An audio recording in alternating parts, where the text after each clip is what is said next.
My brother took the $1 4M beach house and called me the one without vision. He pushed me to sell my warehouse, then signed the papers without reading, not knowing Dad left a note on page 33 back in 1998. While he was busy planning his villa, I found a hidden $2 1M escrow tied to my property. At the closing, I slid the documents across the table and whispered, "You signed the page, but you never read it." My dad died when I was 9. Cardiac event, they said. He was here, and then he wasn't. My mom, Renee, worked 2 jobs after that. A hotel front desk during the day, a cleaning service on weekends. She was tired all the time, and I was on my own a lot. I started skipping school when I was 11, not to cause trouble, just because some days the house felt too quiet and I needed to be somewhere else. My school file got its first notation that year. Attention, seeking behavior, conflict with authority figures. I didn't know then how much those words would cost me.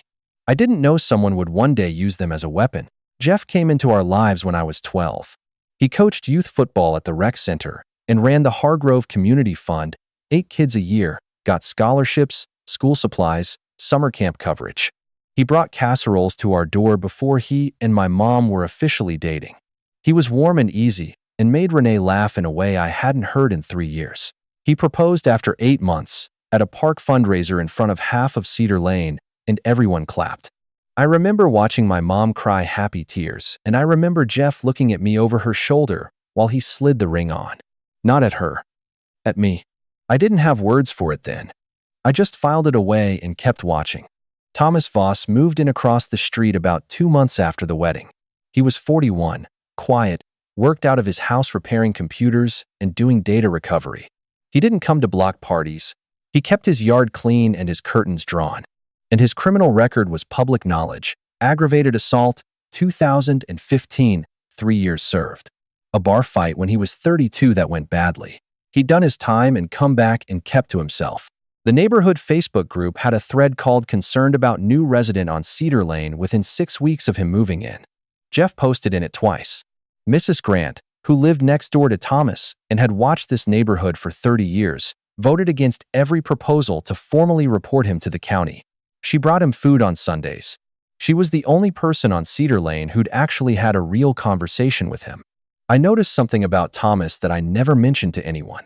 At neighborhood events, when I walked past, he looked away. Deliberately. The way someone does when they're trying to make it clear they're not watching. I was 13, and I'd spent a year learning what it felt like when someone was always watching. The difference was quiet, but it was there. Jeff told my mom that Thomas was the dangerous one on Cedar Lane. He said it the way a man says something he needs to be true. It was a Tuesday night in March. I was 13 and I'd been running a fever for 2 days. I fell asleep early. I woke up at 2 in the morning because my bedroom door was open. Jeff was standing in the frame. He said he'd heard me moving around. He said he was checking on me. He stood there for a moment and then he was gone. The next morning, I told my mom exactly what happened and exactly how it felt: the door, the dark, him standing there, the way my skin went wrong. She held me and said, "He was worried about you, baby. That's what stepfathers do." Then she went downstairs and made him breakfast. What Renee didn't know was that a week earlier I had moved my old prepaid phone to the shelf across from my door, propped behind a book, angled at the entry. I'd done it because I had a feeling I couldn't name yet. The footage from that night was blurry. You could see the door open. You could see a shape. It wasn't enough to prove anything, but I kept it anyway. I watched my mom set a plate in front of him, and that was the moment I understood I was alone in this. That if I was going to survive it, I couldn't wait for someone to rescue me. I had to build something they couldn't argue with. 3 days later, I told my school counselor, Miss Perkins. I told her everything I'd told my mom.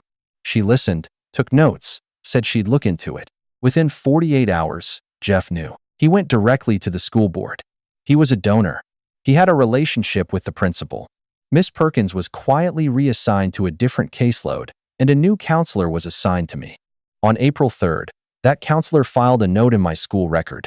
Student displays a pattern of attention, seeking behavior, and conflict with authority figures in the home. No evidence of abuse found. Continued monitoring, recommended. The following week, there was a fruit basket on the counter in the school's main office. Card in Jeff's handwriting. With gratitude, Jeff Hargrove. I stood there and read his name on that card, and something settled into place inside me. Not grief, something colder. I understood what I was dealing with. Every door I tried to open through official channels, Jeff already had a key to. The only way out was to document everything so thoroughly, so carefully, that no one could explain it away. So that's what I started doing. I opened a journal in a notes app on my phone, pin-locked. I logged every incident. Date, time, what happened, what was said. The way he stood in doorways. The way he said my name. The comments about what I was wearing. All of it, dated and plain. No emotion, just facts. On a Saturday, I went to Walgreens and bought a 32 gigabytes prepaid memory card for $11.99.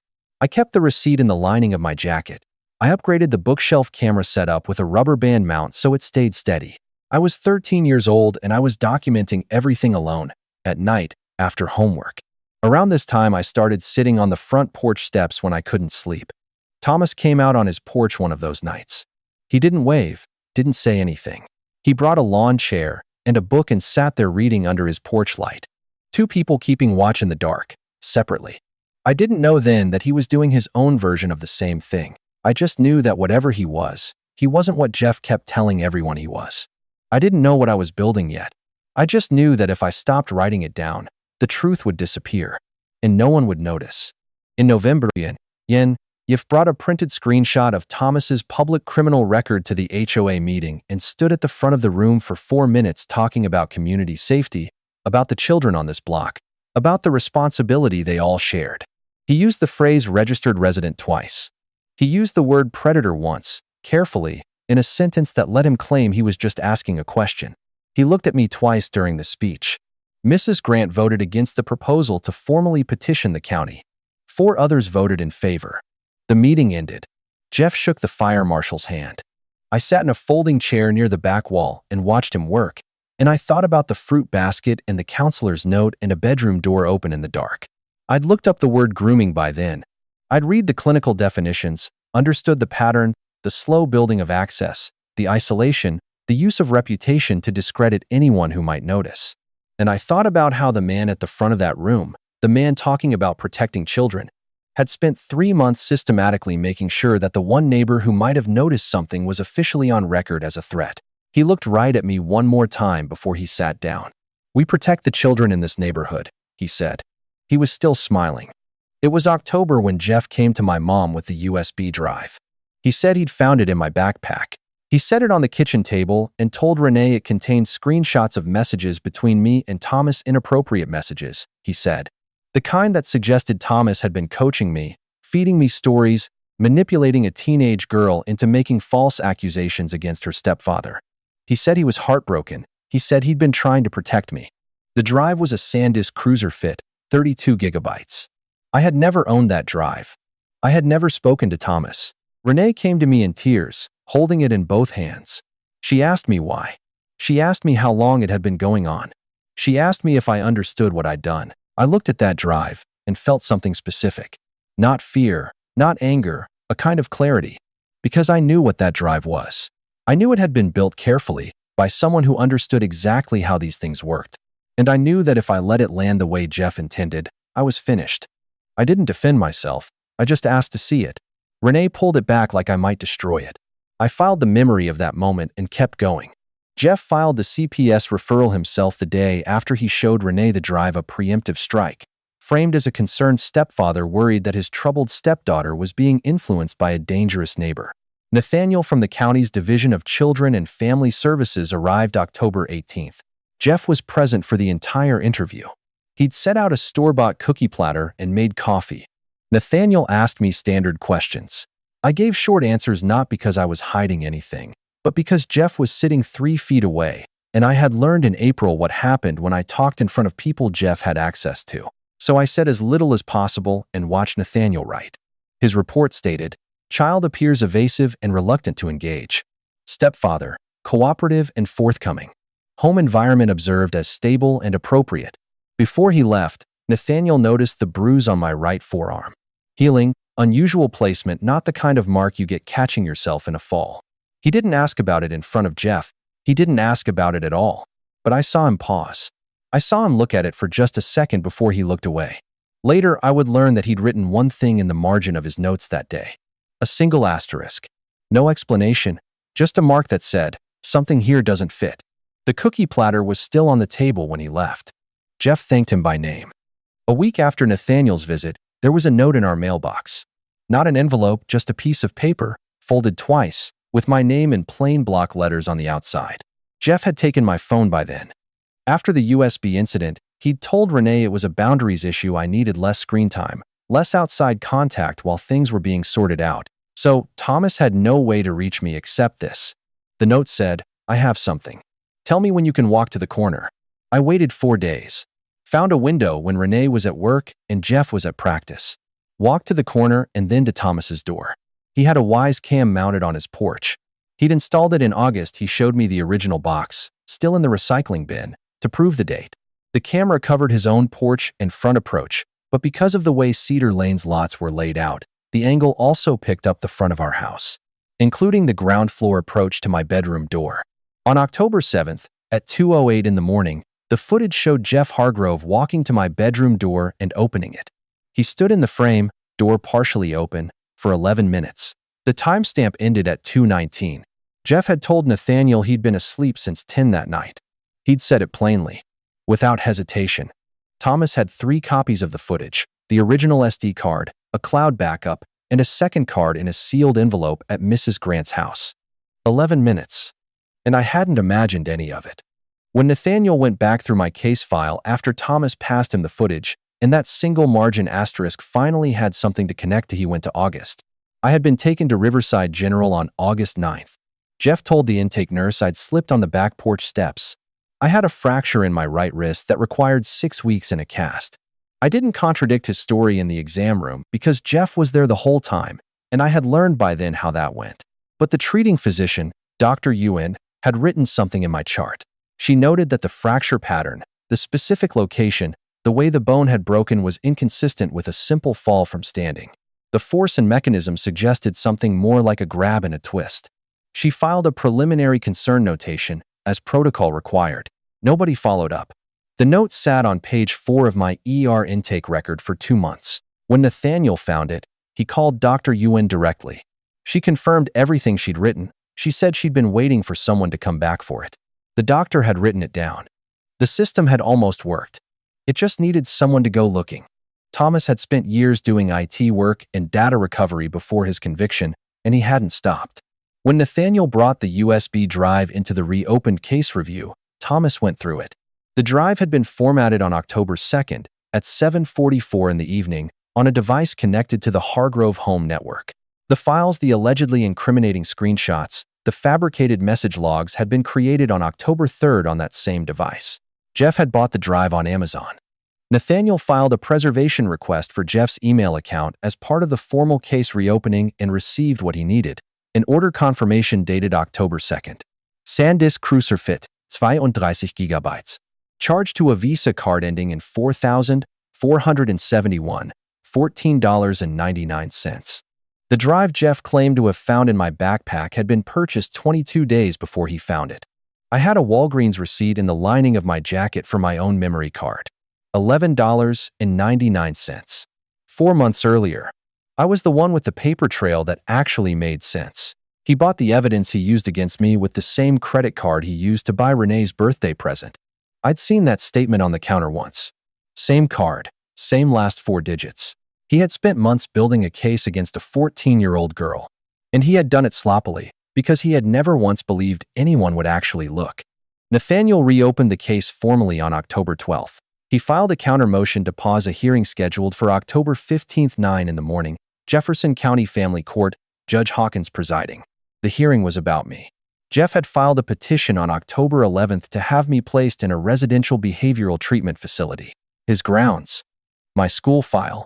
The October 18th CPS report that characterized me as evasive, and a letter from a therapist he'd hired privately who had seen me twice and described me as resistant to adult guidance and exhibiting oppositional patterns, inconsistent with a healthy family environment.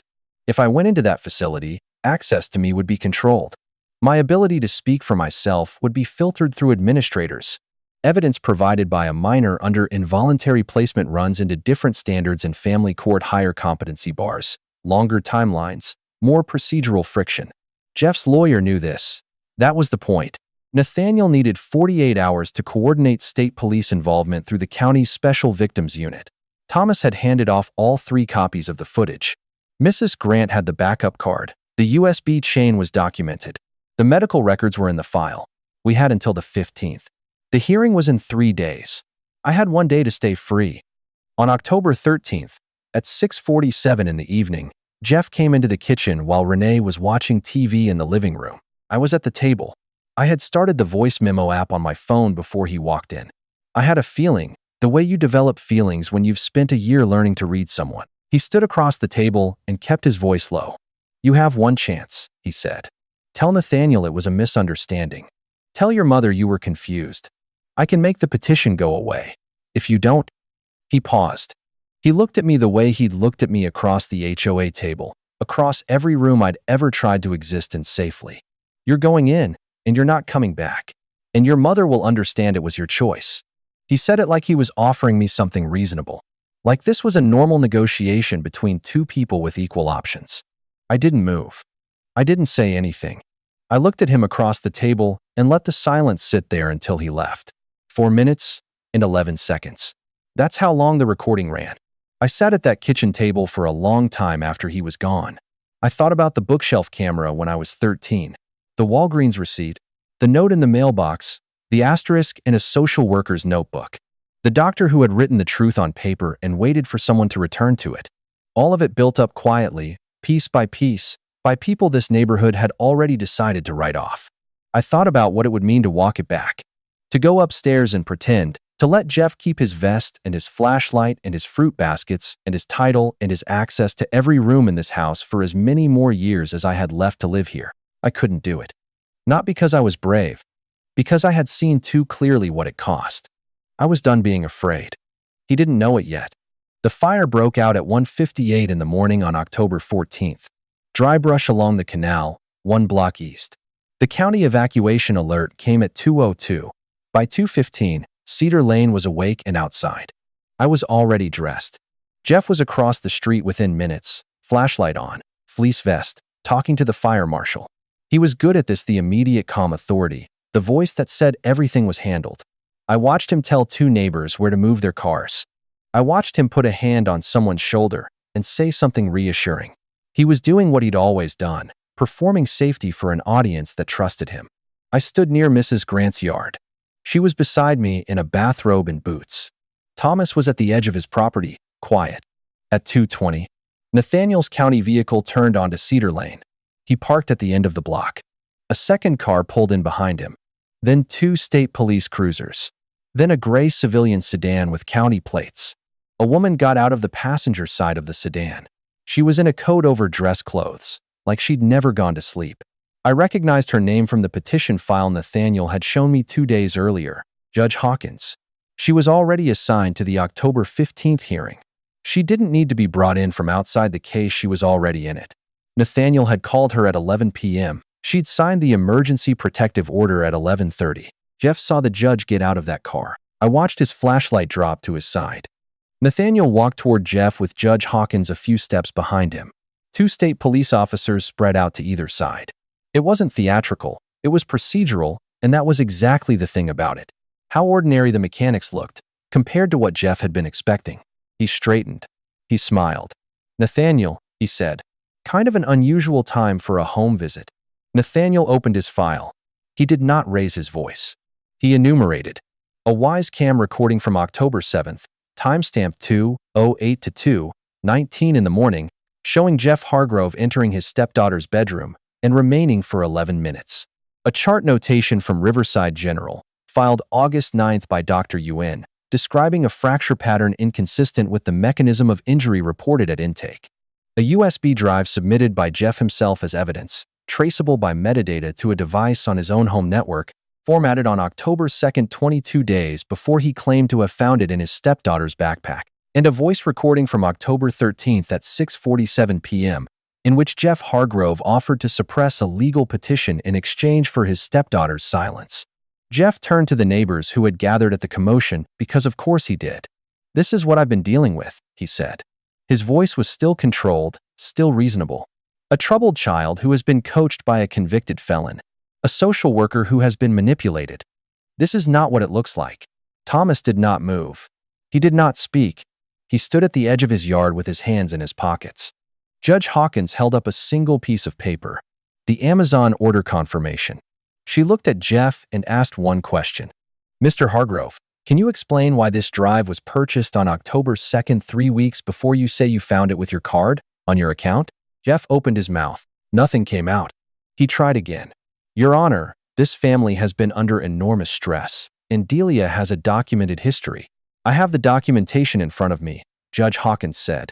She wasn't unkind about it. She was simply clear.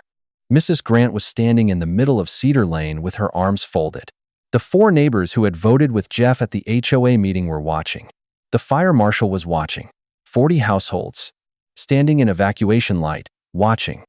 Nathaniel opened the file one more time and read Dr. Ewan's August 9th notation aloud. The clinical language. The fracture pattern. The phrase, mechanism of injury inconsistent with reported fall. He read it slowly, the way you read something that needs to be understood completely. Renee was standing 6 feet from Jeff. She turned and looked at him.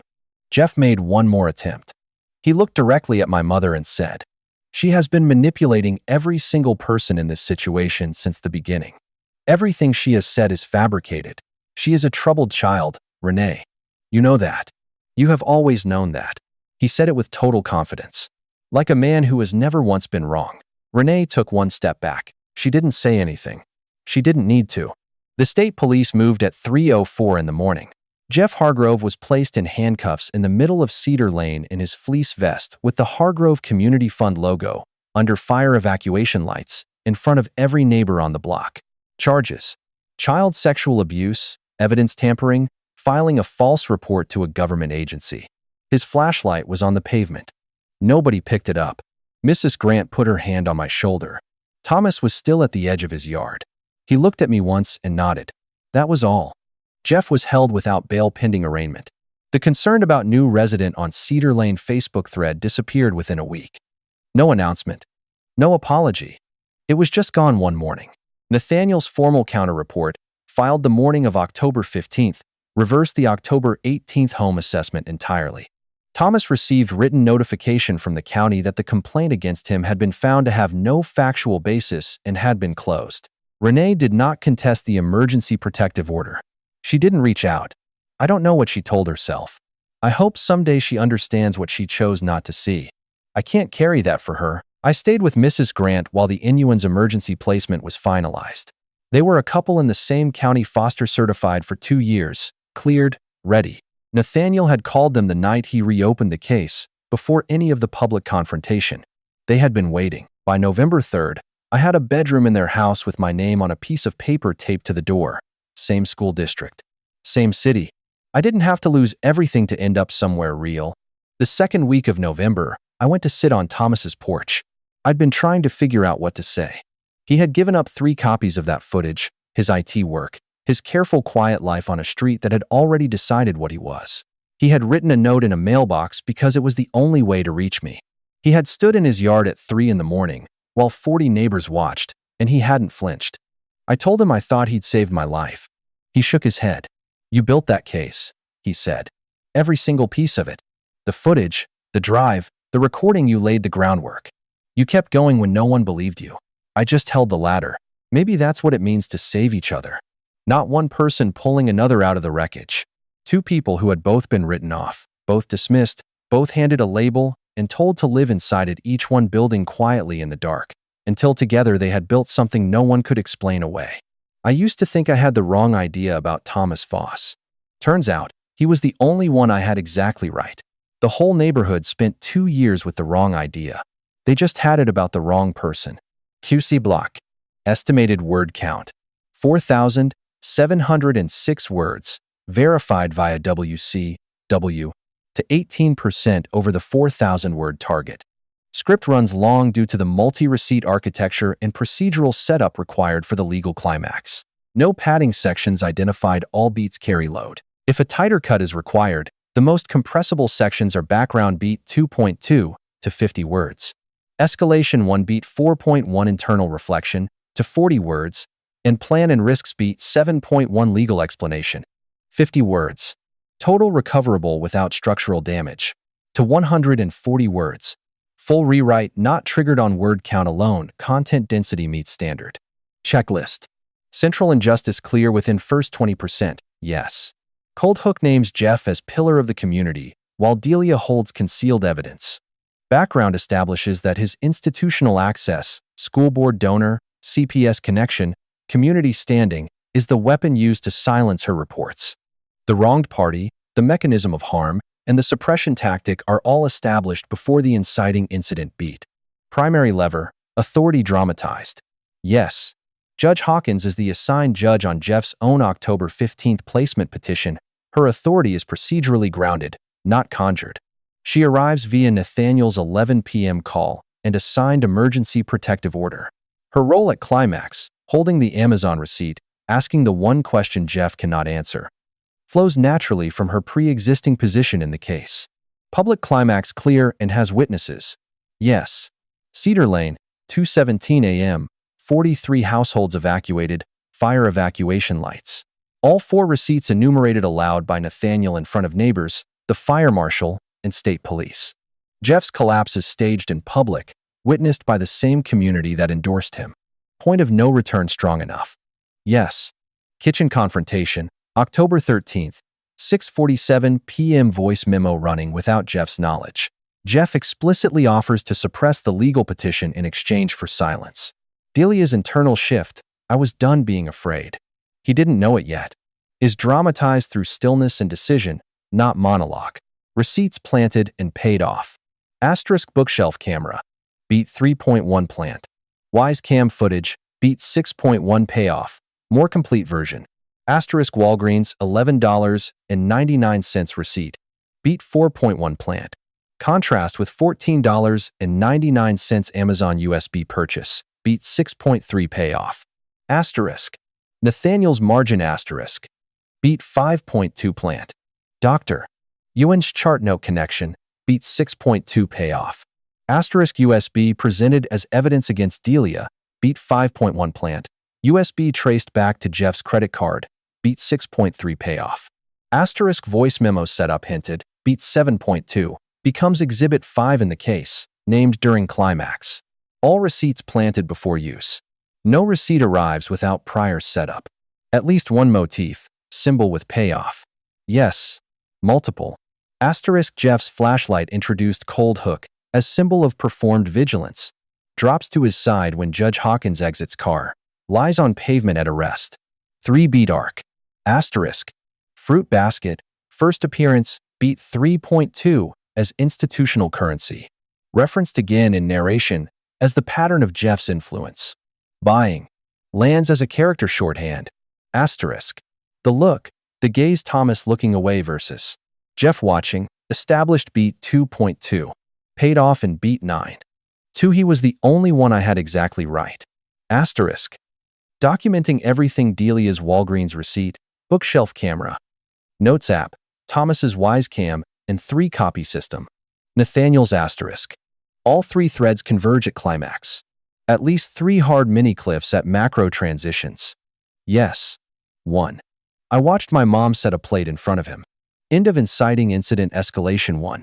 2.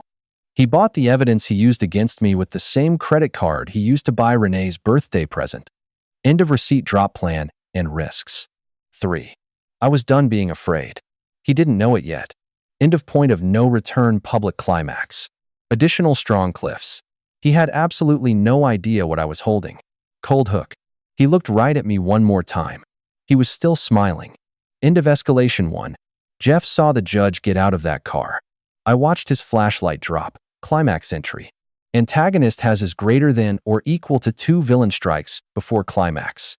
Yes. Asterisk villain strike. 1. Gets Miss Perkins reassigned via school board contact. Plants fruit basket at school the same week to consolidate institutional goodwill. Concrete action with real consequence. Delia loses her only reporting channel. Asterisk. Villain strike 2. Manufactures and presents USB drive to Renee. Simultaneously files CPS referral to pre-discredit Delia before she can speak again. Both strikes executed in the same week. 1 to 2 iconic lines, easy to quote. Yes. Asterisk. He bought the evidence he used against me with the same credit card he used to buy Renee's birthday present. Asterisk. He called me a troubled child one more time, right before the cuffs went on. Nobody believed him. Implicit in, he said it with total confidence. Renee took one step back. Asterisk, I just held the ladder. Thomas's line emotionally resonant, easy to pull for comments. Anchor words woven organically.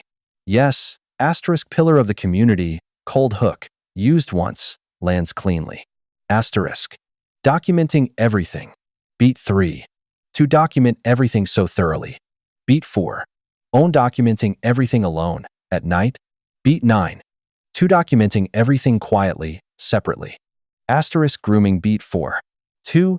Delia reflects on the clinical definition and recognizes the pattern in Jeff's behavior toward Thomas. Asterisk. Troubled child. Beat 3. 2. School file notation. Beat 5. To a troubled stepdaughter. Beat 8. 2. Jeff's public defense. Beat 8. 3. Jeff's final attempt on Renee. Last use. Dies there. Asterisk. Saved each other. Beat 9. 2. Maybe that's what it means to save each other. Woven into the closing reflection rather than stated flatly. No twist too convenient or lacking setup. Yes, all major reversals have prior setup. Asterisk, Thomas's camera footage. Camera installed August 30. First, shown by Box in Recycling. Predating footage date by 5 weeks eliminates any targeted setup argument. Asterisk, Judge Hawkins at the evacuation. Already assigned to Jeff's own October 15th petition. Nathaniel called her at 11 p.m. She is not summoned from outside the case.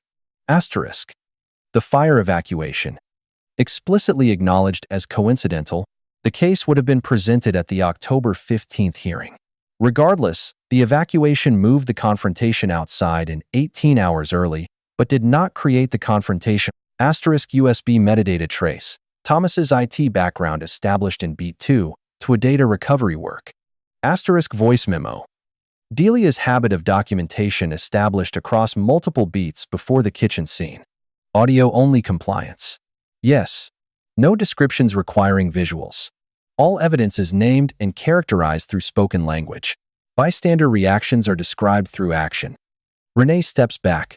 Mrs. Grant folds her arms. Thomas nods. Scene locations are established with minimal detail: kitchen table, folding chair near back wall, cedar lane pavement, porch steps. Tone consistency. Yes. Delia's narration is flat, observational, precise, controlled anger, delivered through fact, not performance. Jeff's dialogue is warm in public, low and menacing in private, and image-conscious throughout. Thomas and Judge Hawkins both speak without raising their voices. The contrast between Jeff's increasing volume at climax and their sustained calm is the tonal payoff. Verdict. Script meets all outline requirements and prompt specifications. No full rewrite required.